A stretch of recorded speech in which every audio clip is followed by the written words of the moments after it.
ಸ್ನೇಹಿತರೆ ಎಲ್ರಿಗೂ ನಮಸ್ಕಾರ. ನಾನು ಪ್ರವೀಣ್ ಎಸ್ ಕೋಲಾರದಿಂದ ವಿಜ್ಞಾನ ಮತ್ತು ಗಣಿತ ಸಂವಾಹಕ.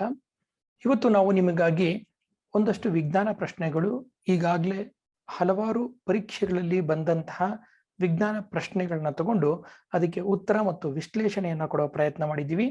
ಬನ್ನಿ, ವಿಜ್ಞಾನದ ಈ ವಿಡಿಯೋಗೆ ನಿಮ್ಮನ್ನ ನಾನು ಮತ್ತೊಮ್ಮೆ ಸ್ವಾಗತ ಕೋರ್ತಾ ಇದ್ದೀನಿ. ಸ್ನೇಹಿತರೆ, ನಮ್ಮ ಮೊದಲನೇ ಪ್ರಶ್ನೆ ಹೀಗಿದೆ. ಇದು ಒಂದು ಮ್ಯಾಚ್ ದಿ ಫಾಲೋಯಿಂಗ್ ರೀತಿಯ ಪ್ರಶ್ನೆ. ಹೊಂದಿಸಿ ಬರೆಯಿರಿ. ಪಳೆಯುಳಿಕೆ ಇಂಧನ, ನೀರು, ಭೂಗರ್ಭ ಶಕ್ತಿ ಮತ್ತು ಗಾಳಿ ಇವು ಪಟ್ಟಿ ಏನಲ್ಲಿರುವಂಥದ್ದು? ಅಂದರೆ ಫಾಸಿಲ್ ಫ್ಯೂಯಲ್, ವಾಟರ್, ಜಿಯೋಥರ್ಮಲ್ ಮತ್ತು ವಿಂಡ್. ಇವಿಷ್ಟು ಎ ಪಟ್ಟಿಯಲ್ಲಿರುವಂಥದ್ದು.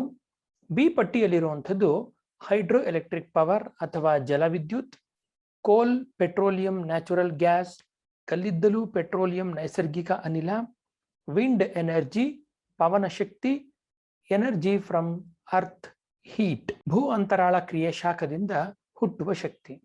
ಈಗ ನಾವು ಪಟ್ಟಿ ಏನಲ್ಲಿರುವಂತಹದನ್ನ ಪಟ್ಟಿ ಬಿಗೆ ಹೊಂದಿಸಿ ಬರಿಬೇಕಾಗಿದೆ. ಪಳೆಯುಳಿಕೆ ಇಂಧನಗಳು ಅಂತಂದ್ರೆ ಸಾಧಾರಣವಾಗಿ ಯಾವುದಾಗಿರುತ್ತೆ? ಕಲ್ಲಿದ್ದಲು, ಪೆಟ್ರೋಲಿಯಂ ಮತ್ತು ನೈಸರ್ಗಿಕ ಅನಿಲ. ಇದಕ್ಕೆ ಸರಿಯಾದ ಉತ್ತರ 2, 1, 4, 3 ಆಗಿದೆ. ಏನಿದೆ 2, 1, 4, 3 ಅಂದ್ರೆ ಎ ಪಳೆಯುಳಿಕೆ ಇಂಧನ, ಕಲ್ಲಿದ್ದಲು, ಪೆಟ್ರೋಲಿಯಂ, ನೈಸರ್ಗಿಕ ಅನಿಲ. ಬಿ ನೀರು, ಜಲ, ವಿದ್ಯುತ್ ಶಕ್ತಿ. ಸಿ ಭೂಗರ್ಭ ಶಕ್ತಿ ಅಂದ್ರೆ ಭೂ ಅಂತರಾಳ ಕ್ರಿಯೆಯ ಶಾಖದಿಂದ ಹುಟ್ಟುವ ಶಕ್ತಿ. ಮತ್ತು ಡಿ ಗಾಳಿ, ಪವನ ಶಕ್ತಿ. ಈ ರೀತಿಯಾಗಿ ನಾವು ಈ ಒಂದು ಮ್ಯಾಚ್ ದ ಫಾಲೋಯಿಂಗ್ ಅನ್ನ ಈ ರೀತಿಯಾಗಿ ಕಂಪ್ಲೀಟ್ ಮಾಡಬಹುದಾಗಿದೆ. ಇಲ್ಲಿ ನಾವು ಗಮನಿಸಬೇಕಾಗಿರುವಂಥದ್ದು ಕೆಲವು ಶಕ್ತಿ ಮತ್ತು ಎನರ್ಜಿ ಈ ವಿಚಾರಗಳ ಕ್ಲಾಸಿಫಿಕೇಶನ್, ವಿಭಾಗೀಕರಣ. ನವೀಕರಿಸಬಲ್ಲ ಅಂದ್ರೆ ರಿನ್ಯೂವಬಲ್ ಮತ್ತು ನವೀಕರಿಸಲಾಗದ ನಾನ್ ರಿನ್ಯೂವಬಲ್ ಎನರ್ಜಿ ರಿಸೋರ್ಸಸ್ ಬಗ್ಗೆ ನಾವು ತಿಳ್ಕೊಳ್ಳೋದು ತುಂಬಾ ಮುಖ್ಯ ಆಗುತ್ತೆ. ಇದ್ರ ಮೇಲೂ ಸಹ ಸಾಕಷ್ಟು ಪ್ರಶ್ನೆಗಳು ಬರ್ತಾ ಇರುತ್ತವೆ. ಇವುಗಳಲ್ಲಿ ಯಾವುದು ರಿನ್ಯೂವಬಲ್ ಅಂದ್ರೆ ನವೀಕರಿಸಬಹುದಾದಂಥದ್ದು, ಯಾವುದು ನವೀಕರಿಸಲು ಸಾಧ್ಯವಿಲ್ಲ, ಯಾವುದು ಪರಿಸರಕ್ಕೆ ಹಾನಿ ಮಾಡದೇ ಇರುವಂತಹ ಶಕ್ತಿಯ ಮೂಲ ಮತ್ತು ಯಾವುದು ಪರಿಸರಕ್ಕೆ ಹಾನಿ ಉಂಟು ಮಾಡುವಂಥದ್ದು ಅನ್ನೋದ್ರ ಬಗ್ಗೆ ಸಾಕಷ್ಟು ವಿಚಾರಗಳನ್ನ ಕೇಳ್ತಾನೆ ಇರ್ತಾರೆ. ಹಾಗಾಗಿ ಇದರ ಬಗ್ಗೆ ನಾವು ತಿಳ್ಕೊಳ್ಳೋದು ತುಂಬಾ ಮುಖ್ಯ ಆಗುತ್ತೆ. ರಿನ್ಯೂವಬಲ್ ಎನರ್ಜಿ ಅಂದ್ರೆ ನವೀಕರಿಸಲಾಗುವಂತಹ ಶಕ್ತಿಗಳು hydro power, solar, biomass, wind, geothermal. ಹಾಗೆ ನವೀಕರಿಸಲು ಸಾಧ್ಯವಿಲ್ಲಂಥದ್ದು ಯಾವುದು? ಆಯಿಲ್, ಕೋಲ್, ನ್ಯೂಕ್ಲಿಯರ್ ಮತ್ತು ನ್ಯಾಚುರಲ್ ಗ್ಯಾಸ್. ಹಾಗಾಗಿ ಸ್ನೇಹಿತರೆ, ಇದರ ಬಗ್ಗೆ ಒಂದು ಸಣ್ಣ ಕಾಳಜಿ ಇಟ್ಕೊಳ್ಳೋದು ಒಳ್ಳೆಯದು. ನಮ್ಮ ಮುಂದಿನ ಪ್ರಶ್ನೆ ನೋಡೋಣ. ಇದು ಸಹ ಮ್ಯಾಚ್ ದ ಫಾಲೋಯಿಂಗ್ ನ ಒಂದು ಪ್ರಶ್ನೆಯಾಗಿದೆ. ಪಟ್ಟಿ ಎ ಮತ್ತು ಪಟ್ಟಿ ಬಿಗಳಲ್ಲಿ ಪಟ್ಟಿ ಎ ನಲ್ಲಿ ಒಂದು ಲೋಹ ಅಥವಾ ಬೇರೆ ಪದಾರ್ಥಗಳನ್ನ ಕೊಟ್ಟು ಪಟ್ಟಿ ಬಿಗೆ ಅದನ್ನ ಹೊಂದಿಸಿ ಬರೆಯಿರಿ ಅಂತ ಕೇಳ್ತಾ ಇದ್ದಾರೆ. ಪಟ್ಟಿ ಎ ನಲ್ಲಿ ಕಾಗೆ ಬಂಗಾರ, ಮೈಕಾ, ಬಾಕ್ಸೈಟ್, ಮ್ಯಾಂಗನೀಸ್ ಮತ್ತು ಲಿಗ್ನೈಟ್ ಇದೆ. ಪಟ್ಟಿ ಬಿ ನಲ್ಲಿ ಅಲ್ಯೂಮಿನಿಯಂ ಇಂಡಸ್ಟ್ರಿ ಅಥವಾ ಕೈಗಾರಿಕೆ, ಥರ್ಮಲ್ ಇಂಡಸ್ಟ್ರಿ ಶಾಖೋತ್ಪನ್ನ ಕೈಗಾರಿಕೆ, ಎಲೆಕ್ಟ್ರಿಕ್ ಇಂಡಸ್ಟ್ರಿ ವಿದ್ಯುತ್ ಉಪಕರಣ ಕೈಗಾರಿಕೆ ಮತ್ತು ಸ್ಟೀಲ್ ಅಲಾಯ್ಸ್ ಇಂಡಸ್ಟ್ರಿ ಉಕ್ಕು ಮಿಶ್ರಲೋಹಗಳ ಕೈಗಾರಿಕೆ ಇದೆ. ಈಗ ನಾವು ಪಟ್ಟಿ ಎ ನಲ್ಲಿರುವಂತಹ ಒಂದು ಪದಾರ್ಥವನ್ನ ಪಟ್ಟಿ ಬಿಗೆ ಕಂಪೇರ್ ಮಾಡೋದು ಅಥವಾ ಹೊಂದಿಸಿ ಬರಿಬೇಕಾಗಿದೆ. ಇದಕ್ಕೆ ಸರಿಯಾದ ಉತ್ತರ 3. ಇದರಲ್ಲಿ 1, 2, 3, 4, 3 ಸರಿಯಾದ ಉತ್ತರವಾಗಿದೆ. ಅಂದ್ರೆ ಏನರ್ಥ? ಕಾಗೆ ಬಂಗಾರ ಅಥವಾ ಮೈಕಾನ ಎಲೆಕ್ಟ್ರಿಕಲ್ ಇಂಡಸ್ಟ್ರಿನಲ್ಲಿ ಬಳಸ್ತಾರೆ. ಈಗಾಗಲೇ ನೀವು ನೋಡಿರಬಹುದು, ಐರನ್ ಬಾಕ್ಸ್ ಅಲ್ಲಿ 2 ಐರನ್ಗಳ ನಡುವೆ ಈ ಒಂದು ಕಾಗೆ ಬಂಗಾರ ಅಭ್ರಕವನ್ನ, ಮೈಕಾವನ್ನ ಇಟ್ಟಿರ್ತಾರೆ. ಎರಡನೆಯದು ಬಿ ಬಾಕ್ಸೈಟ್ ಅಲ್ಯೂಮಿನಿಯಂ ಕೈಗಾರಿಕೆ. ಬಾಕ್ಸೈಟ್ Al2O3 ಅನ್ನೋದು ಅಲ್ಯೂಮಿನಿಯಂನ ಒಂದು ಓರ್. ಈ ಅಲ್ಯೂಮಿನಿಯಂನ ಉದ್ಧರಣೆಗಾಗಿ ಬಾಕ್ಸೈಟ್ ನ ಬಳಸ್ತಾರೆ. ಬಾಕ್ಸೈಟ್ ನಿಂದ ಅಲ್ಯೂಮಿನಿಯಂನ ಉದ್ಧರಿಸಿ ಅಲ್ಯೂಮಿನಿಯಂನ ಶುಭ್ರ ರೂಪದಲ್ಲಿ ತೆಗೆದು ಆಮೇಲೆ ಅದನ್ನ ಬೇರೆ ಕೈಗಾರಿಕೆಗಳು ಮತ್ತು ಬೇರೆ ಬೇರೆ ಉಪಯೋಗಗಳಿಗೆ ಬಳಸೋ ಹಾಗೆ ಮಾಡುವಂಥದ್ದು. C manganese. ಮ್ಯಾಂಗನೀಸ್ನ ಉಕ್ಕು ಮಿಶ್ರ ಲೋಹಗಳ ಕೈಗಾರಿಕೆ ಅಥವಾ ಸ್ಟೀಲ್ ಅಲಾಯ್ಸ್ ಇಂಡಸ್ಟ್ರಿಗೆ ಬಳಸ್ತಾರೆ. ಮತ್ತು ಡಿ ಲಿಗ್ನೈಟ್ ಶಾಖೋತ್ಪನ್ನ ಕೈಗಾರಿಕೆ. ಲಿಗ್ನೈಟ್ ಅನ್ನೋದು it's a form of a coal, ಕಲ್ಲಿದ್ದಲಿನ ಒಂದು ಪ್ರಭೇದ. ಪೀಟ್, ಲಿಗ್ನೈಟ್, ಆಂಥ್ರಾಸೈಟ್ ಅನ್ನೋದು ಕಲ್ಲಿದ್ದಲಿನ ಬೇರೆ ಬೇರೆ ವಿಭಾಗಗಳು. ಹಾಗಾಗಿ ಲಿಗ್ನೈಟ್ ನ ಎಲ್ಲಿ ಬಳಸ್ತಾರೆ? ಶಾಖೋತ್ಪನ್ನ ಕೈಗಾರಿಕೆಗೆ, ಥರ್ಮಲ್ ಪವರ್ ಪ್ಲಾಂಟ್ಗಳಿಗೆ ಬಳಸ್ತಾರೆ. ಈ ರೀತಿಯಾಗಿ ಸ್ನೇಹಿತರೆ, ನಮಗೆ ಪಟ್ಟಿ ಎನಲ್ಲಿರುವಂತಹ ಎಲ್ಲ 4 ಪದಾರ್ಥಗಳ ವಿಚಾರ ಪಟ್ಟಿ ಬಿಗೆ ಹೊಂದಿಕೆ ಮಾಡೋ ಹಂಗೆ ಗೊತ್ತಿರಬೇಕು. ಪಟ್ಟಿ ಬಿ ನಲ್ಲಿ ಈಗೇನೋ 4 ಅವಕಾಶಗಳನ್ನ ಕೊಟ್ಟಿದ್ರು. ಇನ್ನು ಮುಂದುವರೆದು ಸ್ವಲ್ಪ ಡಿಫಿಕಲ್ಟಿ ಲೆವೆಲ್ ಜಾಸ್ತಿ ಮಾಡೋದಿಕ್ಕೆ ಏನ್ ಮಾಡ್ತಾರೆ, 5 ಆಪ್ಷನ್ ಅಥವಾ 6 ಆಪ್ಷನ್ಗಳನ್ನ ಕೊಡುವಂತ ಸಂದರ್ಭನೂ ಇರುತ್ತೆ. ಆಗ ಸಮಸ್ಯೆ ಮತ್ತಷ್ಟು ಜಟಿಲ ಆಗತ್ತೆ. ಮುಂದಿನ ಪ್ರಶ್ನೆ, temperature decreases in the atmosphere as we move from. ವಾತಾವರಣದ ತಾಪಮಾನ ಈ ಕೆಳಕಂಡ ಯಾವ ವಿಭಾಗದಲ್ಲಿ ಕಡಿಮೆ ಆಗುತ್ತೆ? ಎಲ್ಲಿಂದ ಎಲ್ಲಿಗೆ ಹೋಗ್ತಾ? ಭೂಮಿಯಿಂದ ಸ್ಟ್ರಾಟೋಪಾಸ್ಗೆ ಬರುವಾಗ ಅರ್ತ್ ಸರ್ಫೇಸ್ ಟು ಸ್ಟ್ರಾಟೋಪಾಸ್, ಅಥವಾ ಸ್ಟ್ರಾಟೋಪಾಸ್ನಿಂದ ಮಿಸೋಪಾಸ್ನವರೆಗೆ, from ಸ್ಟ್ರಾಟೋಪಾಸ್ to ಮಿಸೋಪಾಸ್, R ಮಿಸೋಪಾಸ್ನಿಂದ thermosphere, ಮಿಸೋಪಾಸ್ನಿಂದ thermosphere ವರೆಗೂ, ಅಥವಾ ಥರ್ಮೋಸ್ಫಿಯರ್ ಇಂದ ಅಯಾನೋಸ್ಫಿಯರ್ ವರೆಗೂ. ಇಲ್ಲಿ ಯಾವ ಸಂದರ್ಭದಲ್ಲಿ ಎಲ್ಲಿಂದ ಎಲ್ಲಿಗೆ ನಾವು ಮೂವ್ ಆದ್ರೆ ನಮ್ಮ ವಾತಾವರಣದಲ್ಲಿನ ತಾಪಮಾನ ಕಡಿಮೆ ಆಗುತ್ತೆ? ಈಗಾಗಲೇ ನಮಗೆ ಗೊತ್ತಿರೋ ಹಾಗೆ ಭೂಮಿಯ ವಾತಾವರಣದಲ್ಲಿ ಮೇಲ್ಗಡೆ ಅಟ್ಮಾಸ್ಫಿಯರ್ ಅಲ್ಲಿ 5 ರೀತಿಯ ಲೇಯರ್ಗಳಿರುವಂಥದ್ದು: ಟ್ರೋಪೋ, ಸ್ಟ್ರಾಟೋ, ಮೀಸೋ, ಅಯಾನೋ, ಎಕ್ಸೋ. ಈ 5 ಲೇಯರ್ಗಳು ಮತ್ತು ಅವುಗಳ ವಿಭೇದೀಕರಣ ಅಂದ್ರೆ ಬಾರ್ಡರ್ಗಳನ್ನ ನಾವೇನ್ ಮಾಡ್ತೀವಿ, ಸ್ಟ್ರಾಟೋಪಾಸ್, ಮೀಸೋಪಾಸ್, ಎಕ್ಸೋಪಾಸ್, ಮಿಸೋಪಾಸ್ ಅಂತ ಕರಿತೀವಿ. ಹಾಗಾದ್ರೆ ಮೇಲ್ಗಡೆ ಹೋಗ್ತಾ ಹೋಗ್ತಾ ಇದ್ದ ಹಾಗೆ ಒಂದೊಂದು ಲೇಯರ್ ಇಂದ ಇನ್ನೊಂದು ಲೇಯರ್ಗೆ ಹೋಗುವಾಗ ವಾತಾವರಣದಲ್ಲಿ ತಾಪಮಾನ ಕಡಿಮೆ ಆಗತ್ತಾ, ಜಾಸ್ತಿ ಆಗತ್ತಾ, ಅಥವಾ ಕೆಲವೊಮ್ಮೆ ಜಾಸ್ತಿ ಆಗತ್ತಾ, ಕೆಲವೊಮ್ಮೆ ಕಡಿಮೆ ಆಗತ್ತಾ ಅನ್ನೋ ಪ್ರಶ್ನೆಗೆ ಬಂದಾಗ, ಸ್ಟ್ರಾಟೋಪಾಸ್ನಿಂದ ಮಿಸೋಪಾಸ್ನವರೆಗೆ ಚಲಿಸುವಾಗ ವಾತಾವರಣದಲ್ಲಿ ತಾಪಮಾನ ಕಡಿಮೆ ಆಗ್ತಾ ಹೋಗುತ್ತೆ. ಯಾಕೆ ಕಡಿಮೆ ಆಗುತ್ತೆ, ಹೇಗೆ ಕಡಿಮೆ ಆಗುತ್ತೆ ಅನ್ನೋದನ್ನ ನಾವು ಈ ಒಂದು ಗ್ರಾಫ್ ನಲ್ಲಿ ನೋಡಬಹುದು. ಇಲ್ಲಿ ಟ್ರೋಪೋಪಾಸ್ನಿಂದ ಸ್ಟ್ರಾಟೋಪಾಸ್ನವರೆಗೂ ಹೋಗುವಾಗ, ಇಲ್ಲಿ ಸ್ಟ್ರಾಟೋಪಾಸ್ನಿಂದ ಮಿಸೋಪಾಸ್ವರೆಗೂ ಹೋಗುವಾಗ ವಾತಾವರಣದಲ್ಲಿ ತಾಪಮಾನ ಕಡಿಮೆ ಆಗ್ತಾ ಇರೋದನ್ನ ನಾವು ಇಲ್ಲಿ ಗಮನಿಸಬಹುದು. ಇದಕ್ಕೆ ಬೇಕಾದಷ್ಟು ಭೌತ ಪರಿಮಾಣಗಳ ಒಂದು ಒತ್ತಡ ಅಥವಾ ಭೌತ ಪರಿಮಾಣಗಳ ಬೇರೆ ಬೇರೆಯ ಕಾರಣಗಳು ಇದಕ್ಕೆ ಹೊಂದಿಕೆ ಆಗಬಹುದು. ಸ್ನೇಹಿತರೆ, ಮುಂದಿನ ಪ್ರಶ್ನೆ, endangered species are recorded in a book called. ಅಪಾಯದಲ್ಲಿರುವ ಪ್ರಭೇದಗಳನ್ನು ಈ ಕೆಳಗಿನ ಪುಸ್ತಕದಲ್ಲಿ ದಾಖಲಿಸಲಾಗುತ್ತದೆ. ಯಾವುದದು ಪುಸ್ತಕ? Red data book, yellow data book, herbarium ಅಥವಾ ಗ್ರೀನ್ ಡೇಟಾ ಬುಕ್. ಇದಕ್ಕೆ ಸರಿಯಾದ ಉತ್ತರ ರೆಡ್ ಡೇಟಾ ಬುಕ್. ಏನಿದು ರೆಡ್ ಡೇಟಾ ಬುಕ್? ಇದರಲ್ಲಿ ಯಾವ್ಯಾವ ರೀತಿಯ ವಿವರಗಳನ್ನ, ಮಾಹಿತಿಯನ್ನ ತುಂಬಿಸಲಾಗುತ್ತೆ, ಇದರ ಇತಿಹಾಸ ಏನು ಅಂತ ಒಂದು ಸ್ವಲ್ಪ ವಿಚಾರಗಳನ್ನ ತಿಳ್ಕೊಳ್ಳೋಣ. ರೆಡ್ ಡೇಟಾ ಬುಕ್ ಅನ್ನೋದು ಪ್ರಪ್ರಥಮವಾಗಿ ರಷ್ಯಾದಲ್ಲಿ ಪ್ರಾರಂಭ ಆದಂಥದ್ದು. Red data book of the Russian Federation or RDBRF ಅಂತ ಇದನ್ನ ಕರಿತಾ ಇದ್ರು. ಆದ್ರೆ ಈಗ ಇದನ್ನ ಮೇಂಟೈನ್ ಮಾಡ್ತಾ ಇರೋರು IUCN ರವರು, International Union for Conservation of Nature. 1948ರಲ್ಲಿ ಪ್ರಾರಂಭವಾದಂತ ಈ ಸಂಸ್ಥೆ IUCN ಈಗ ರೆಡ್ ಡೇಟಾ ಬುಕ್ ನ ಹ್ಯಾಂಡಲ್ ಮಾಡ್ತಾ ಇದೆ. ಈ ರೆಡ್ ಡೇಟಾ ಬುಕ್ ನಲ್ಲಿ ಯಾವ ಯಾವ ಅನಿಮಲ್ಸ್ ಅಥವಾ ಯಾವ ಯಾವ ಪ್ರಭೇದಗಳು, ಪ್ಲಾಂಟ್ಸ್, ಅನಿಮಲ್ಸ್, ಫಂಜೈ, ಎಲ್ಲ ರೀತಿಯ ಜೀವಿಗಳ ಹೆಸರನ್ನ ಬರಿತಾ ಹೋಗ್ತಾರೆ.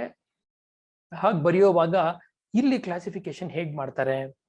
ಕಂಪ್ಲೀಟ್ ಆ ಇಡೀ ತಳಿ ನಾಶ ಆಗಿ ಹೋಗಿದ್ರೆ ಎಕ್ಸ್ಟಿಂಕ್ಟ್ ಅಂತನೋ, ಅಥವಾ ಎಕ್ಸ್ಟಿಂಕ್ಟ್ ಇನ್ ದ ವೈಲ್ಡ್, ಇನ್ನೇನ್ ಎಕ್ಸ್ಟಿಂಕ್ಟ್ ಆಗಕ್ಕೆ ಹೋಗ್ತಾ ಇರುವಂತದ್ದು, ಅಥವಾ ಥ್ರೆಟನ್ಡ್, ಡೇಂಜರ್ ಝೋನ್ ಅಲ್ಲಿ ಇರುವಂತದ್ದು ಅಂದ್ರೆ ವಲ್ನರಬಲ್, ಎಂಡೇಂಜರ್ಡ್, ಕ್ರಿಟಿಕಲಿ ಎಂಡೇಂಜರ್ಡ್, ಅಥವಾ ನಿಯರ್ ಥ್ರೆಟನ್ಡ್, ಅಥವಾ ಲೀಸ್ಟ್ ಕನ್ಸರ್ನ್. ಬೇಕಾದಷ್ಟು ಅಂತ ಪ್ರಭೇದಗಳಿದೆ ಅಂತಂದ್ರೆ ಲೀಸ್ಟ್ ಕನ್ಸರ್ನ್ಡ್. ಅದಕ್ಕಿಂತ ಒಂದು ಸ್ವಲ್ಪ ಲೆವೆಲ್ ಕಡಿಮೆ ಆಗ್ತಾ ಇದೆ ಅಂದ್ರೆ ನಿಯರ್ ಥ್ರೆಟನ್ಡ್. ಅದರ ನಂತರ ಬರುವಂತದ್ದು ಥ್ರೆಟನ್ಡ್. ಥ್ರೆಟನ್ಡ್ ಅಲ್ಲಿ 3: vulnerable, endangered, critically endangered. Critically endangered ಆದ್ಮೇಲೆ ಎಕ್ಸ್ಟಿಂಕ್ಟ್ ಇನ್ ದ ವೈಲ್ಡ್, ಏನ್ ಮುಗಿತಾ ಬಂತು ಅದರ ಸಂತತಿ ಅಂತ ಅನ್ನೋವಾಗ, ಮತ್ತು ಈಗಾಗಲೇ ಮುಗ್ದು ಹೋಗಿರುವಂಥದ್ದು.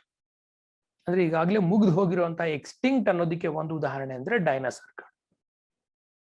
ಹಾಗಾಗಿ ನಮ್ಮ ಕಾಡು, ಕಾಡಿನ ಜೀವಿಗಳು ಅಂತಂದ್ರೆ ಬರೀ ಪ್ರಾಣಿಗಳಲ್ಲ, ಕಾಡಿನಲ್ಲಿ ಬೆಳೆಯುವಂತಹ ಪ್ರತಿಯೊಂದು ಗಿಡ, ಮರ, ಪೊದೆಗಳಾಗ್ಬೋದು, ಹರ್ಬ್, ಶ್ರಬ್ಸ್, ಅಲ್ಲಿರುವಂತಹ ಕೀಟಗಳು ಎಲ್ಲವನ್ನೂ ಉಳಿಸುವಂತ ಗುರುತರವಾದ ಜವಾಬ್ದಾರಿ ನಮ್ಮೆಲ್ಲರ ಮೇಲಿದೆ.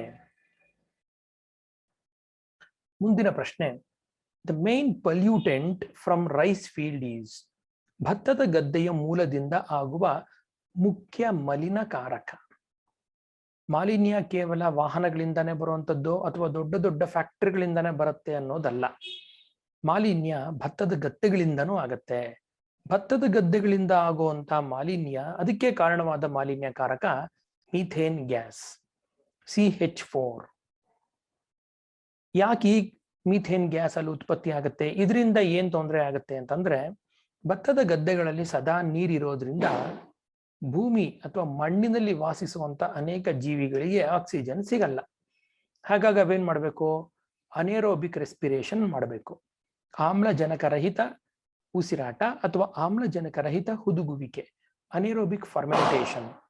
ಇದರಿಂದ ಏನಾಗ್ತದೆ, ಕಾರ್ಬನ್ ಮಾನಾಕ್ಸೈಡ್ ಮತ್ತು CH4 ಅತ್ಯಂತ ಹೆಚ್ಚು ಬಿಡುಗಡೆ ಆಗುತ್ತೆ. ಅದರಿಂದ ಅಲ್ಲಿನ ಭಾಗ ಸ್ವಲ್ಪ ಬಿಸಿ ಆಗುತ್ತೆ. ಅದರಿಂದ ಮತ್ತೆ CH4 ನ ಪ್ರಮಾಣ ಜಾಸ್ತಿ ಆಗ್ತಾ ಇದೆ. ಹಾಗಾಗಿ ಭತ್ತದ ಗದ್ದೆಯ ಮೂಲದಿಂದಾಗುವ ಮಲಿನಕಾರಕ CH4 ಅಥವಾ ಮೀಥೇನ್. ಇದನ್ನ ಮಾರ್ಷ್ ಗ್ಯಾಸ್ ಅಂತಾನೂ ಕರೀತಾರೆ. ಎಷ್ಟೋ ವೇಳೆ ಚರಂಡಿಗಳಲ್ಲಿ ಮತ್ತು ಕೊಳೆತ ಆಹಾರದಿಂದ ಹೊರಬರ್ತಾ ಇರುವಂತಹ ಗ್ಯಾಸ್ಗಳಲ್ಲಿ ಮುಖ್ಯವಾಗಿ ಹೆಚ್ಚು ಪ್ರಮಾಣದಲ್ಲಿರುವಂಥದ್ದು ಈ ಮೀಥೇನ್ ಗ್ಯಾಸ್. ಮುಂದಿನ ಪ್ರಶ್ನೆ ತಗೊಳ್ಳೋಣ. Kaziranga national park is famous for. Kaziranga ರಾಷ್ಟ್ರೀಯ ಉದ್ಯಾನವನವು ಯಾವುದಕ್ಕೆ ಪ್ರಸಿದ್ಧವಾಗಿದೆ? ಭಾರತದ ಘೇಂಡಾಮೃಗ, ಆನೆ, ಕರಡಿಗಳು, ಹುಲಿ, ಇಂಡಿಯನ್ ರೈನಾಸರಸ್, ಎಲಿಫೆಂಟ್, ಬೇರ್ ಅಥವಾ ಟೈಗರ್. ಇವುಗಳಲ್ಲಿ ಸರಿಯಾದ ಉತ್ತರ ಭಾರತದ ಘೇಂಡಾಮೃಗ. ಒಂದು ಕೊಂಬಿರುವಂತಹ ಘೇಂಡಾಮೃಗ ಇದು ಭಾರತದ ಉತ್ಕೃಷ್ಟ ತಳಿ.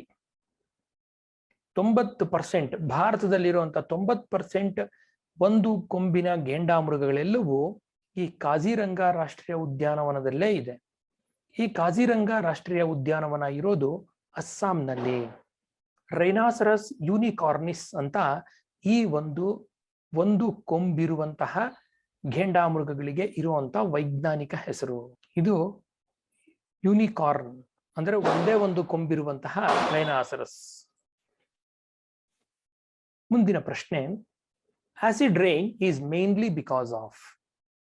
ಆಮ್ಲ ಮಳೆ ಯಾವುದರಿಂದ ಬರುತ್ತೆ? ನೀರಿನ ಮಾಲಿನ್ಯ, ವಾಯು ಮಾಲಿನ್ಯ, ಮಣ್ಣಿನ ಮಾಲಿನ್ಯ ಅಥವಾ ಮೇಲಿನ ಎಲ್ಲವೂ? ಸಾಧಾರಣವಾಗಿ ಹೇಳೋದಾದ್ರೆ ಈ ಆಮ್ಲ ಮಳೆಗೆ ಕಾರಣವಾಗಿರುವಂಥದ್ದು ಏರ್ ಪೊಲ್ಯೂಷನ್.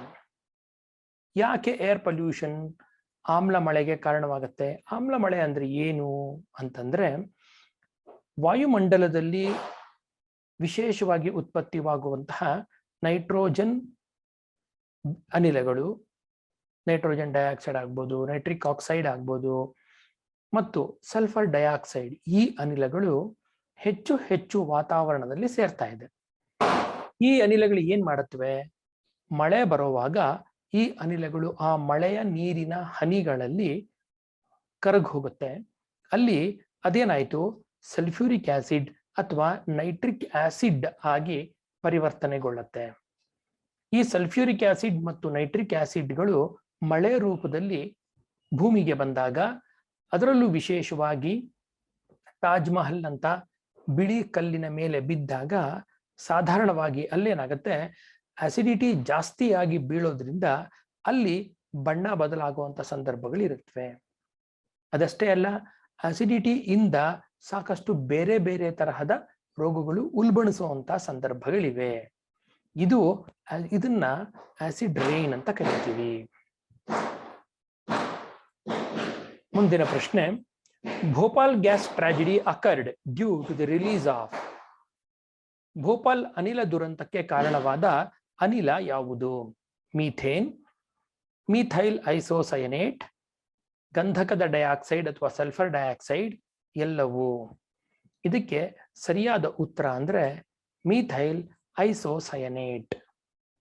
ಏನಿದು ಮೀಥೈಲ್ ಐಸೋಸಯನೇಟ್? ಇದರಿಂದ ಏನ್ ತೊಂದರೆ ಆಯಿತು? ಭೋಪಾಲ್ ಗ್ಯಾಸ್ ಟ್ರಾಜಿಡಿ ಆಗಿದ್ದು 1984 ಡಿಸೆಂಬರ್ 1984 ಈ ಟ್ರಾಜಿಡಿ ಈ ಒಂದು ಮೀಥೈಲ್ ಐಸೋಸೈನೈಟ್ ಲೀಕೇಜ್ ಇಂದ ಆಗಿರುವಂಥದ್ದು. ಈ ಮೀಥೈಲ್ ಐಸೋಸೈನೈಟ್ CH3NCO ಅಂತ ಮಾಲಿಕ್ಯುಲರ್ ಫಾರ್ಮುಲಾ ಹೊಂದಿರುವಂಥದ್ದು. ಇದನ್ನ ಏನಕ್ಕೆ ಯೂಸ್ ಮಾಡ್ತಾ ಇದ್ರು ಅವರು? ಇದನ್ನ ರಬ್ಬರ್ ಮತ್ತು ಅಡ್ಹೇಸಿವ್ಗಳ ಒಂದು ತಯಾರಿಕೆಗೆ ಬಳಸ್ತಾ ಇದ್ರು.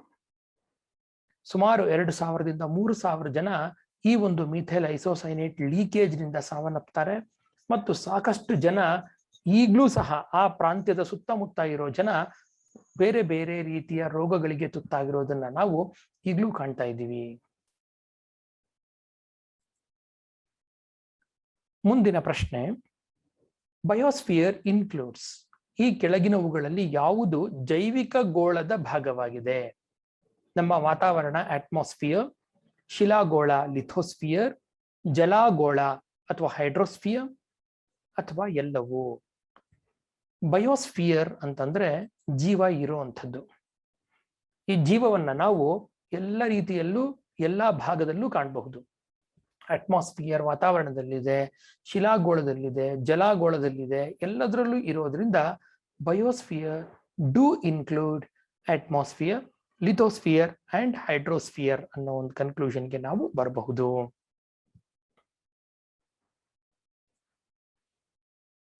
Solar energy is a renewable source of energy, ನವೀಕರಿಸಬಲ್ಲ ಶಕ್ತಿ, non renewable source of energy, ನವೀಕರಿಸಲಾಗದ ಶಕ್ತಿ, ಕೆಮಿಕಲ್ ಫಾರ್ಮ್ ಆಫ್ ಎನರ್ಜಿ, ರಾಸಾಯನಿಕ ಶಕ್ತಿ, ಕೈನೆಟಿಕ್ ಎನರ್ಜಿ ಅಥವಾ ಕೈನೆಟಿಕ್ ಶಕ್ತಿ. ಇವುಗಳಲ್ಲಿ ಸರಿಯಾದ ಉತ್ತರ ಸೋಲಾರ್ ಎನರ್ಜಿ ಅಥವಾ ಸೌರಶಕ್ತಿಯು ನವೀಕರಿಸಬಲ್ಲ ಶಕ್ತಿ. ಪ್ರತಿ ದಿವಸ ಸೂರ್ಯ ಹುಟ್ಟಿದಾಗಿನಿಂದ ಸೂರ್ಯ ಅಸ್ತವಾಗೋವರೆಗೂ ಸೂರ್ಯನಿಂದ ಎಷ್ಟು ಬೇಕಾದರೂ ನಾವು ಎನರ್ಜಿಯನ್ನ ತಗೊಂಡು ಟ್ಯಾಪ್ ಮಾಡಬಹುದು. ಅದೇ ಸೂರ್ಯನ ಈ ಶಕ್ತಿ ಮತ್ತು ಬೆಳಕು ಮುಂದಿನ ದಿನಾನೂ ನಮಗೆ ಸಿಗುತ್ತೆ. ಯಾವುದೇ ರೀತಿಯಲ್ಲೂ ಈ ಒಂದು ಶಕ್ತಿ ಕುಂದೋದಿಲ್ಲ. ಹಾಗಾಗಿ ಇದು ನವೀಕರಿಸಬಲ್ಲ ಶಕ್ತಿಯಾಗಿದೆ. ಹೀಗಾಗಿ ಇದೇ ವಿಡಿಯೋದಲ್ಲಿ ನಾವು ನವೀಕರಿಸಬಲ್ಲ ಮತ್ತು ನವೀಕರಿಸಲಾಗದ ಶಕ್ತಿಯ ಬಗ್ಗೆ ಒಂದಷ್ಟು ವಿಚಾರಗಳನ್ನು ತಿಳ್ಕೊಂಡಿದ್ವಿ. ಅದಕ್ಕೆ ಇದು ಒಂದು ಸಣ್ಣ ಸೇರ್ಪಡೆ. ಮುಂದಿನ ಪ್ರಶ್ನೆ, ಗ್ಲೋಬಲ್ ವಾರ್ಮಿಂಗ್, ಜಾಗತಿಕ ಉಷ್ಣತೆ ಹೆಚ್ಚುತ್ತಿರುವುದರಿಂದ ಆಗ್ತಾ ಇರುವಂತ ಪರಿಣಾಮ ಏನು? Global warming causes increase in temperature, ಉಷ್ಣತೆಯಲ್ಲಿ ಏರಿಕೆ, ಮೆಲ್ಟಿಂಗ್ ಆಫ್ ಗ್ಲೇಷಿಯರ್ಸ್, ಹಿಮ ಕರಗುವಿಕೆ, rise in the sea level, ಸಮುದ್ರದ ಎತ್ತರದಲ್ಲಿ ಏರಿಕೆ, ಆಲ್ ದಿ ಅಬೌವ್. ಇದರಲ್ಲಿ ಸರಿಯಾದ ಉತ್ತರ ಆಲ್ ದಿ ಅಬೌವ್. ಕಾರಣ ಇಷ್ಟೇ, ಜಾಗತಿಕ ಉಷ್ಣತೆ ಹೆಚ್ಚಾಗ್ತಾ ಇರೋದು ಪರಿಸರ ಮಾಲಿನ್ಯದಿಂದ ಮತ್ತು ಬೇರೆ ಬೇರೆ ರೀತಿಯ ಮಾಲಿನ್ಯ ಕಾರಕಗಳಿಂದ. ಈ ಮಾಲಿನ್ಯ ಕಾರಕಗಳು ಏನ್ ಮಾಡ್ತಾ ಇವೆ? ವಾತಾವರಣದಲ್ಲಿ ಹೆಚ್ಚು ತಾಪಮಾನವನ್ನ ತಂದು ಕೂಡಿಸ್ತಾ ಇದೆ. ಈ ತಾಪಮಾನ ಹೆಚ್ಚು ಹೆಚ್ಚು ಬಂದು ಕೂಡ್ತಾ ಇದ್ದ ಹಾಗೇನೆ ಏನಾಗುತ್ತೆ? ಉಷ್ಣತೆ ಹೆಚ್ಚಾಗತ್ತೆ, ಹಿಮ ಕರಗತ್ತೆ. ಹಿಮ ಕರಗಿ ಎಲ್ಲಿ ಬೀಳುತ್ತೆ? ನೀರೆಲ್ಲ ಸಮುದ್ರಕ್ಕೆ ಬೀಳುತ್ತೆ. ಹಾಗಾಗಿ ಸಮುದ್ರದ ನೀರಿನಲ್ಲಿ ಮಟ್ಟ ಏರಿಕೆ ಆಗುತ್ತೆ. ಇವೆಲ್ಲವೂ ಒಂದಕ್ಕೊಂದು ಹೊಂದಿಕೆಯಾಗಿರುವಂಥದ್ದು. ಮುಂದಿನ ಪ್ರಶ್ನೆ, primary source of energy on this earth. ಈ ಭೂಮಿಯ ಮುಖ್ಯ ಶಕ್ತಿಯ ಮೂಲ ಪೆಟ್ರೋಲ್, ಅಣುಶಕ್ತಿ, ಸೌರಶಕ್ತಿ ಮತ್ತು ಪಳೆಯುಳಿಕೆ ಇಂಧನ, ಫಾಸಿಲ್ ಶಕ್ತಿ. ಮೇಲ್ನೋಟಕ್ಕೆ ನಮಗೆ ಫಾಸಿಲ್ ಫ್ಯೂಯಲ್ಲೇ ಜಾಸ್ತಿ ಓಡೋದು, ಪೆಟ್ರೋಲು, ಡೀಸೆಲು, ಕೆರೋಸಿನು, ಗ್ಯಾಸೋಲಿನು ಇವೇ ಜಾಸ್ತಿ ಇದೆ ಅಂತ ಅನ್ಸಿದ್ರು ಇದಕ್ಕೆ ಸರಿಯಾದ ಉತ್ತರ ಸೌರಶಕ್ತಿ. ಕಾರಣ ಪಳೆಯುಳಿಕೆ ಇಂಧನದಲ್ಲಿ ನಮಗೆ ಕಣ್ಣಿಗೆ ಕಾಣದೆ ಕ್ಯಾಂಡಿಡ್ ಆಗಿ ಅಡುಕೊಂಡಿರುವಂತಹ ಶಕ್ತಿಯೂ ಸಹ ಸೌರಶಕ್ತಿಯೇ ಆಗಿದೆ. ಕೋಟ್ಯಾಂತರ ವರ್ಷಗಳ ಹಿಂದೆ ಈ ಗಿಡ ಮರಗಳು ಸೂರ್ಯನಿಂದ ತಗೊಂಡಂತಹ ಬೆಳಕನ್ನ ತಗೊಂಡು ಆಹಾರವನ್ನ ಉತ್ಪಾದಿಸಿ ಅದರಲ್ಲಿ ಆ ಗಿಡ ಮರಗಳ ಬೆಳವಣಿಗೆ ಆಗಿತ್ತು ಮತ್ತು ಆ ಗಿಡ ಮರಗಳು ಸತ್ತು ಅವು ಏನಾಗಿದೆ, ಪಳೆಯುಳಿಕೆ ಇಂಧನಗಳಾಗಿವೆ. ಹಾಗಾಗಿ ಪಳೆಯುಳಿಕೆ ಇಂಧನಗಳು ಇಂಡೈರೆಕ್ಟ್ ಆಗಿ ಸೌರಶಕ್ತಿಯನ್ನೇ ತೋರಿಸುವಂಥದ್ದು. ಈ ಭೂಮಿಯ ಮುಖ್ಯ ಶಕ್ತಿಯ ಮೂಲ ಸೌರಶಕ್ತಿ.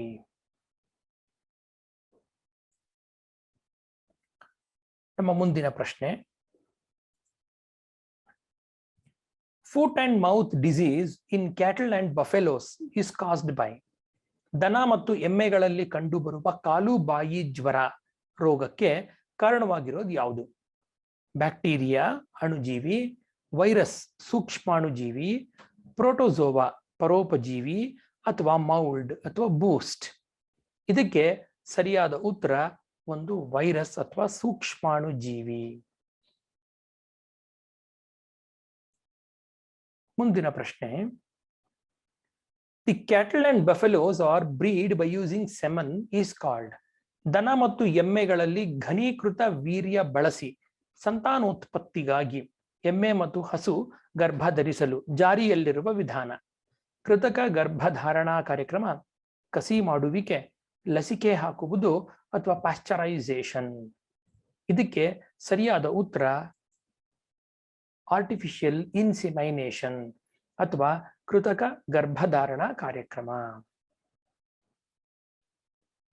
ಮುಂದಿನ ಪ್ರಶ್ನೆ, the famous scientist who invented the vaccine against rabies disease. ಹುಚ್ಚುನಾಯಿ ರೋಗ ರೇಬೀಸ್ ದ ವಿರುದ್ಧ ಲಸಿಕೆ ಕಂಡುಹಿಡಿದ ಪ್ರಖ್ಯಾತ ವಿಜ್ಞಾನಿ ಯಾರು? Edward Jenner, Louis Pasteur, Galileo ಅಥವಾ ಸರ್ ಸಿ ವಿ ರಾಮನ್. ಇದಕ್ಕೆ ಸರಿಯಾದ ಉತ್ತರ ಲೂಯಿಸ್ ಪ್ಯಾಸ್ಚರ್. ಎಡ್ವರ್ಡ್ ಜೆನ್ನರ್ ಕಂಡುಹಿಡಿದಿದ್ದು ಸ್ಮಾಲ್ ಪಾಕ್ಸ್ ಅಥವಾ ಸಿಡುಬು ರೋಗಕ್ಕೆ ಒಂದು ಮದ್ದು. ಗೆಲಿಲಿಯೋ ಈ ಕ್ಷೇತ್ರಕ್ಕೆ ಬರೋಲ್ಲ. ಅವ್ರದ್ದೇನಿದ್ರು ಭೌತಶಾಸ್ತ್ರದ ಕ್ಷೇತ್ರ, ಟೆಲಿಸ್ಕೋಪು ಮತ್ತು ಬೇರೆ ವಿಚಾರಗಳು. ಸರ್ ಸಿ ವಿ ರಾಮನ್ ಬೆಳಕಿನ ಬಗ್ಗೆ ಸಂಶೋಧನೆ ಮಾಡಿದವರು.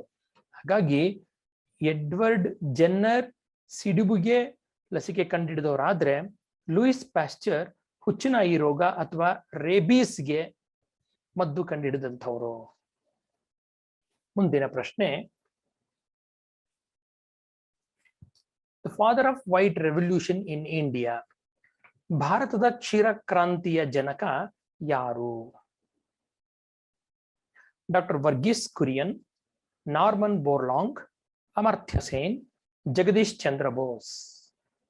ಇದಕ್ಕೆ ಸರಿಯಾದ ಉತ್ತರ ವರ್ಗೀಸ್ ಕುರಿಯನ್.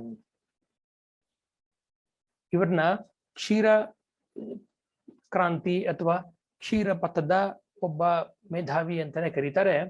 ಇವತ್ತು ನಾವು AMUL ಅಮೂಲ್ ಪ್ರಾಡಕ್ಟ್ಗಳನ್ನ ಸವಿಯೋದಿಕ್ಕೆ ಮತ್ತು ಅಮೂಲ್ ಎಷ್ಟು ರೀತಿಯಾಗಿ ಉತ್ಪತ್ತಿ ಮಾಡೋದಿಕ್ಕೆ, ಹಾಲು ಮತ್ತು ಹಾಲಿನ ಉತ್ಪನ್ನಗಳನ್ನ ಉತ್ಪತ್ತಿ ಮಾಡೋದಿಕ್ಕೆ ದಾರಿ ಕಂಡುಕೊಟ್ಟವರೇ ಡಾಕ್ಟರ್ ವರ್ಗೀಸ್ ಕುರಿಯನ್ ಅವರು. ಆನಂದ್ ಮಿಲ್ಕ್ ಯೂನಿಯನ್ ಲಿಮಿಟೆಡ್ ಅಂತ ಪ್ರಾರಂಭವಾಗಿದ್ದಂತ ಅಮೂಲ್ ಇವತ್ತು ಜಾಗತಿಕವಾಗಿ ಬೆಳೆದಿರುವಂತ ಒಂದು ದೊಡ್ಡ ಸಂಸ್ಥೆಯಾಗಿದೆ. ಹಾಲು, ಹಾಲಿನ ಪುಡಿ, ಐಸ್ ಕ್ರೀಮ್ ಆಗಲಿ, ಚಾಕ್ಲೇಟ್ ಆಗಲಿ ಅಥವಾ ಇನ್ನಿತರ ಹಾಲಿನ ಉತ್ಪನ್ನಗಳಿಗೆ ಇಡೀ ಭಾರತ ಮತ್ತು ಪ್ರಪಂಚದಾದ್ಯಂತ ಅತ್ಯಂತ ಹೆಚ್ಚು ಬೇಡಿಕೆಯನ್ನು ಹೊಂದಿರುವಂತ company Amul. Ozone layer of earth's atmosphere absorbs UV radiation. ಭೂಮಿಯ ವಾತಾವರಣದ ಓಝೋನ್ ಪದರವು UV ಕಿರಣಗಳನ್ನು ಹೀರಿಕೊಳ್ಳುತ್ತದೆ ಅಥವಾ UV ಕಿರಣಗಳನ್ನು ಭೂಮಿಯನ್ನು ತಲುಪಲು ಅವಕಾಶ ಮಾಡಿಕೊಡುತ್ತದೆ. ಸೂರ್ಯನಿಂದ ಬರುವ ದೀರ್ಘ ತರಂಗ ದೂರ ವಿಕಿರಣಗಳನ್ನು ಹೀರುತ್ತದೆ. ಯಾವುದೇ ವಿಕಿರಣವು ಭೂಮಿಯನ್ನು ತಲುಪಲು ಅವಕಾಶ ನೀಡುವುದಿಲ್ಲ. ಓಝೋನ್ ಪದರ ವಿಶೇಷವಾಗಿ ನಮ್ಗೆ ಇರುವಂಥದ್ದು UV ಕಿರಣಗಳನ್ನ ಹೀರ್ಕೊಳ್ಳೋದಿಕ್ಕೆ. ಅಲ್ಟ್ರಾವೈಲೆಟ್ ರೇಸ್ ಮನುಷ್ಯನ ಚರ್ಮಕ್ಕೆ ತುಂಬಾ ಡೇಂಜರಸ್. ಕಾರ್ಸಿನೋಜೆನಿಕ್ ಅಥವಾ ಕ್ಯಾನ್ಸರ್ ಉಂಟು ಮಾಡುವಂತಹ ಗುಣಗಳನ್ನು ಹೊಂದಿರುವಂತಹ ಈ UV ಕಿರಣಗಳನ್ನ ತಡೆಯುವಂತ ಕೆಲಸ ಓಝೋನ್ ಲೇಯರ್ ಮಾಡ್ತಾ ಇದೆ. ಆದರೆ ಓಝೋನ್ ಲೇಯರ್ನೇ ಕಿತ್ತಾಕುವಂತ ಕೆಲಸ ಮಾಲಿನ್ಯದ ಮೂಲಕ ನಾವು ಮನುಷ್ಯರು ಮಾಡ್ತಾ ಇದ್ದೀವಿ. ಮುಂದಿನ ಪ್ರಶ್ನೆ, ಯುಕ್ಯಾರಿಯೋಟಿಕ್ ಸೆಲ್ಸ್ ಹ್ಯಾವ್.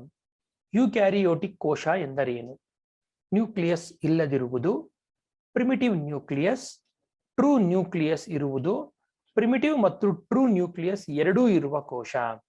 ಇದಕ್ಕೆ ಸರಿಯಾದ ಉತ್ತರ ಟ್ರೂ ನ್ಯೂಕ್ಲಿಯಸ್ ಇರುವಂಥದ್ದು. ಪ್ರಿಮಿಟಿವ್ ನ್ಯೂಕ್ಲಿಯಸ್ ಇದ್ರೆ ಅದನ್ನ ಪ್ರೋಕ್ಯಾರಿಯೋಟ್ ಅಂತ ಕರೀತಾರೆ. ಮುಂದಿನ ಪ್ರಶ್ನೆ, nerve cells do not divide because they do not have nucleus, centrosome, Golgi body, mitochondria. ನರಕೋಶಗಳು ವಿಭಜನೆ ಹೊಂದುವುದಿಲ್ಲ ಏಕೆಂದರೆ ಇವುಗಳಲ್ಲಿ ನ್ಯೂಕ್ಲಿಯಸ್ ಇರುವುದಿಲ್ಲ, ಅಥವಾ ಮಧ್ಯಕಾಯ ಇರುವುದಿಲ್ಲ, ಅಥವಾ ಗಾಲ್ಗಿ ಕಾಯ ಇರುವುದಿಲ್ಲ, ಅಥವಾ ಮೈಟೊಕಾಂಡ್ರಿಯಾ ಇರುವುದಿಲ್ಲ. ಚಿಕ್ಕ ಮಗುವಾಗಿದ್ದಾಗ ಅಥವಾ ಯಾವುದೇ ಒಂದು ಚಿಕ್ಕ ಪುಟ್ಟ ಪ್ರಾಣಿ ಇದ್ದಾಗ ಅದು ದೊಡ್ಡದಾಗಿ ಬೆಳೆದು ಬೆಳೆದು ಬೆಳೆದು ದೊಡ್ಡದಾಗ್ತಾ ಇದೆ ಅಂತಂದ್ರೆ ಅಲ್ಲಿ ಕೋಶಗಳ ವಿಭಜನೆ ಅತ್ಯಂತ ಮುಖ್ಯವಾದ ಪಾತ್ರ ವಹಿಸುತ್ತೆ. ಮೈಟಾಸಿಸ್ ಮತ್ತು ಮಿಯಾಸಿಸ್ ಇವೆರಡರ ಮೂಲಕ ಕೋಶ ವಿಭಜನೆ ಆಗುವಂಥದ್ದು. ಆದರೆ ನರಕೋಶಗಳು, ಎಲ್ಲ ನರಕೋಶಗಳು ಡಿವೈಡ್ ಆಗಲ್ಲ. ಕೆಲವು ನರಕೋಶಗಳು ಮಾತ್ರ ಡಿವೈಡ್ ಆಗುತ್ತೆ ಅಂತ ಹೇಳುತ್ತೆ ಬಯಾಲಜಿಯ ಕೆಲವು ರಿಸರ್ಚ್ಗಳು. ಯಾಕೆ ನರಕೋಶಗಳು ಹೆಚ್ಚಿನ ಪ್ರಮಾಣದಲ್ಲಿ ಡಿವೈಡ್ ಆಗಲ್ಲ ಅಂತಂದ್ರೆ ಆ ನರಕೋಶಗಳಲ್ಲಿ ಸೆಂಟ್ರೋಸೋಮ್ ಅಥವಾ ಮಧ್ಯಕಾಯ ಇರೋದಿಲ್ಲ. ಆದ್ದರಿಂದ ಅವು ಡಿವೈಡ್ ಆಗಲ್ಲ ಅಂತ ಹೇಳ್ತಾರೆ. ಮುಂದಿನ ಪ್ರಶ್ನೆ, oxygen carrying capacity of human blood is reduced due to the pollution of. ಈ ಕೆಳಕಂಡ ಮಾಲಿನ್ಯದ ಪ್ರಯುಕ್ತ ಮನುಷ್ಯನ ರಕ್ತದಲ್ಲಿ ಆಮ್ಲಜನಕ ರವಾನಿಸುವ ಸಾಮರ್ಥ್ಯ ಕಡಿಮೆಯಾಗುತ್ತಿದೆ. ಯಾವುದದು? Carbon dioxide CO2, carbon monoxide CO, sulphur dioxide SO2 ಅಥವಾ O3 ಓಝೋನ್. ಈ ಯಾವ ಮಲಿನಕಾರಕದಿಂದ ಮನುಷ್ಯನಲ್ಲಿ ಆಕ್ಸಿಜನ್ ಕ್ಯಾರಿಯಿಂಗ್ ಕೆಪಾಸಿಟಿ, ಆಮ್ಲಜನಕ ರವಾನಿಸುವ ಸಾಮರ್ಥ್ಯ ಕಡಿಮೆ ಆಗ್ತಾ ಇದೆ? ಇದಕ್ಕೆ ಸರಿಯಾದ ಉತ್ತರ ಕಾರ್ಬನ್ ಮಾನಾಕ್ಸೈಡ್ ಅಥವಾ CO. ಕಾರ್ಬನ್ ಮಾನಾಕ್ಸೈಡ್ ಏನ್ ಮಾಡುತ್ತೆ? ರಕ್ತದಲ್ಲಿರುವಂತಹ ಹಿಮೋಗ್ಲೋಬಿನ್ ಕಣದೊಂದಿಗೆ ವರ್ತಿಸಿ ಕಾರ್ಬಾಕ್ಸಿ ಹಿಮೋಗ್ಲೋಬಿನ್ ಅನ್ನೋ ಒಂದು ಕಾಂಪೌಂಡ್ ನ ಉತ್ಪತ್ತಿ ಮಾಡುತ್ತೆ. ಈ ತರ ಆದಾಗ ಹಿಮೋಗ್ಲೋಬಿನ್ ಅಥವಾ ರಕ್ತಕ್ಕೆ ಆಕ್ಸಿಜನ್ ನ ರವಾನಿಸುವಂತ ಸಾಮರ್ಥ್ಯ ಕಡಿಮೆ ಆಗ್ಬಿಡುತ್ತೆ. ಹಾಗಾಗಿ ಕಾರ್ಬನ್ ಮಾನಾಕ್ಸೈಡ್ ನಮಗೆ 2-3 ರೀತಿಯಿಂದ ಒಳ್ಳೆಯದಲ್ಲ. ಸ್ನೇಹಿತರೆ, ಇದಿಷ್ಟು ಇವತ್ತು ನಾನು ನಿಮ್ಮೊಂದಿಗೆ ಚರ್ಚಿಸಿದಂತಹ ಕೆಲವು ವಿಜ್ಞಾನ ಮತ್ತು ತಂತ್ರಜ್ಞಾನದ ಪ್ರಶ್ನೆಗಳು. ಇನ್ನೊಂದಷ್ಟು ಹೊಸ ಪ್ರಶ್ನೆಗಳು, ವಿಶ್ಲೇಷಣೆಗಳೊಂದಿಗೆ ಮುಂದಿನ ವಿಡಿಯೋದಲ್ಲಿ ಭೇಟಿ ಆಗ್ತೀನಿ. ಅಲ್ಲಿವರೆಗೂ ನಮಸ್ಕಾರ.